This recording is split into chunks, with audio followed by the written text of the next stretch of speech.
Shirley. I thought that today we could have a chat about a question that often comes up with new homeschool moms in particular, around juggling all our balls and making sure that we get everything done, and how do we find time for ourselves, and when our kids are little, how do we give each one individual attention. And I think that because we've had 10 children between the two of us, we've probably got a little bit of wisdom to share in our older years. So why don't you jump in and share? Let's break the question down into a few sections. How did you find time for yourself in the beginning stages of homeschooling when you had little ones?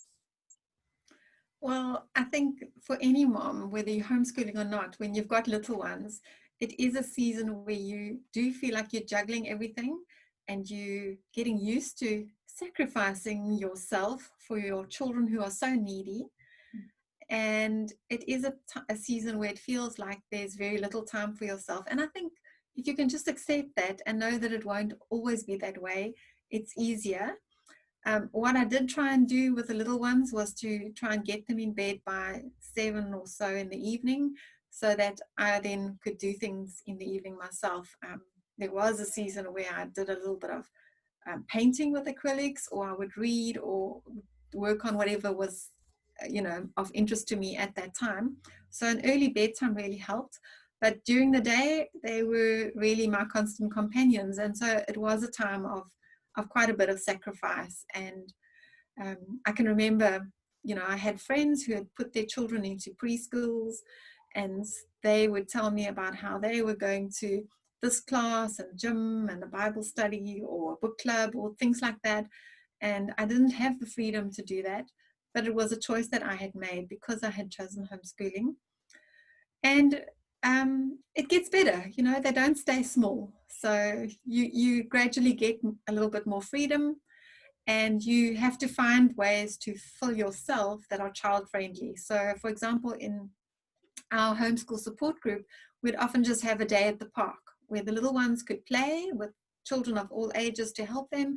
And it meant the moms had a time to sit on a picnic blanket and just encourage each other and share and get that social contact that we need as well.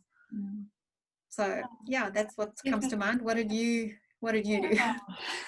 I think I overdid it, and because of it, A-type personalities and feeling like I've got something to prove to the world. But in the young years, you have this intense pressure. I don't know why the world does that to us, or whether we do it to ourselves, but you feel like you've got to, have everything all together all the time. And that puts an immense amount of pressure on yourself, on your relationship with your husband, your relationship with your children. Luckily, that didn't last for too long, but I had to continually remind myself that I'm finite. I don't have a never-ending amount of energy to draw on for doing things that could perhaps wait for later in life. And I read a book which helped me through that, because same as you were supporting your hubby in his business, and I was trying to earn an income as well as homeschooling and having 4 little children. I read a book called Hi, Why a Mom. I cannot remember who it was written by. And one of the things that came from that gave me a way to balance myself was to make sure that we don't always just do good things, but that we choose what is best. So when I would look at my day ahead of me, or even that season that I was in, and start to feel like, oh, I've got to do more, I've got to do more, I've got to do more, I would say, well, what is actually best? And it was interesting how it always came back to relationships. Whatever it takes to build that relationship, that's the best work. So if that means that we have to say no to the scrapbooking, which I think, I did try and loved, but it came at a cost. Or whether it's no to gym and rather just having a jog around the block with the kids on bikes, or make sure that we do what is best, because there are lots of good things. All those things that you mentioned your friends were doing, the Bible study is good, and getting fit and strong is good, and meeting with other people and building relationships is good, but is it best for that season? So that was my real take home that kind of kept me grounded in what I what I did.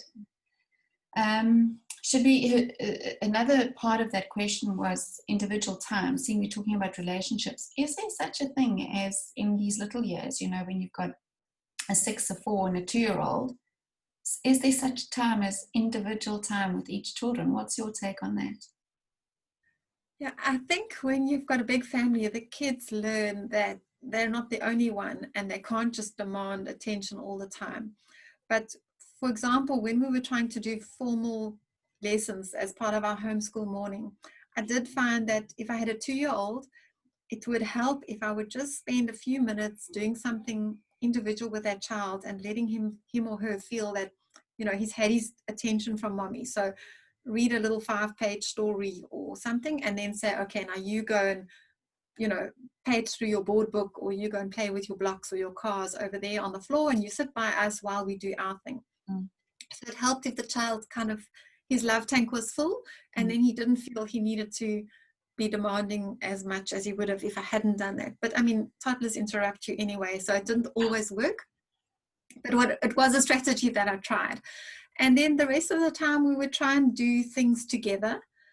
But, it's amazing how often the opportunities come, like just, driving in the car, you take one child to sport and you drop them off, and then you're left with the other one and you have a little chat on the way home or something. So I think a person just has to look for those moments during the course of the day and make sure that you tuck them each up individually and give them a special blessing or something at night, or whatever it is that would work in your family. But you can't expect to treat each child as if they were an only child. In a family with more than one, they just have to learn this is how our family dynamics work. And I think that it's that's interesting the way that you phrase it there, the treat each child as an only child. We don't really want to do that. We want them to bond deeply with one another. I see it now with my elder children, in that if one is in trouble, the rest are around them and supporting them and deeply bonded with them. Even they might roll their eyes at the issue, but they're together. They know this is the family, this is the team, and I would never have wanted to kind of encapsulate each child individually.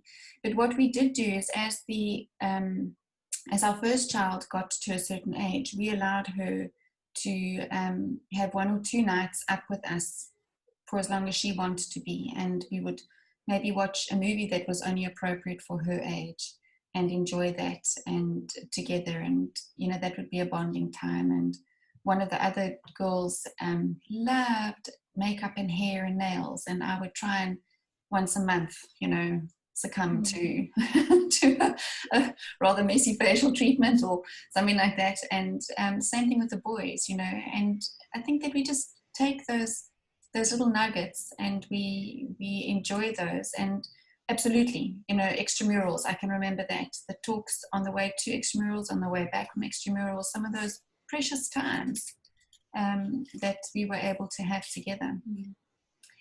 I think if that individual time is important to you, then you have to plan it and make it happen. So there were different times, and it didn't happen constantly, but there were times where I would take a child for a date and we'd go and have a milkshake or a coffee together. And my husband did the same, where they had like a daddy date, and they would go and do something special, sometimes go watch a movie or just go for an ice cream or whatever it was. You didn't even have to spend money, but just doing something one-on-one, and they knew that was their special time.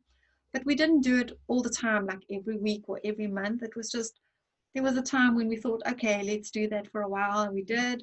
And I think those were good memories, and maybe we should have done it more, but life is busy, so you can't always. And I think we're always asking ourselves, am I doing enough? And if you're just doing the best you can, that's good. Yeah, it is. I was thinking of a term that I heard a while back called the squeaky wheel gets all the oil. So if you've got a child one in need, you need to pour on that extra oil, and those lovely daddy and mommy dates, can really just boost a child when they're going through a difficult patch. And the questions that come up often, it reminds me of one of Charlotte Mason's principles, which she calls mother culture. And people who want to look into that, Karen Andriola has got a mother culture website. You can just Google that, Karen Andriola Mother Culture. But the principle is to always be learning and growing yourself. And that doesn't necessarily mean that you need to be doing, a PhD while you're busy homeschooling your children. It might be that you take time to sit in the sun with a cup of tea and read a book based on your interests if your children are little, or if you put them outside with a clamshell to play, do sand and water, take something and read. That is good enough in those days. When they are older and aren't as demanding of your time, then there's other things that you can add into your life for your part of mother culture. Okay, so what I'll do is I'll pop that link down below. Is there anything else that you thought that you could add on that topic to moms who feel like they're just dropping all their balls? No, I think a lot of things that you do, you just do it with a toddler on your lap, and you just got to make the best of it. Absolutely. Well, anyway, lovely chatting, and we'll see you next time.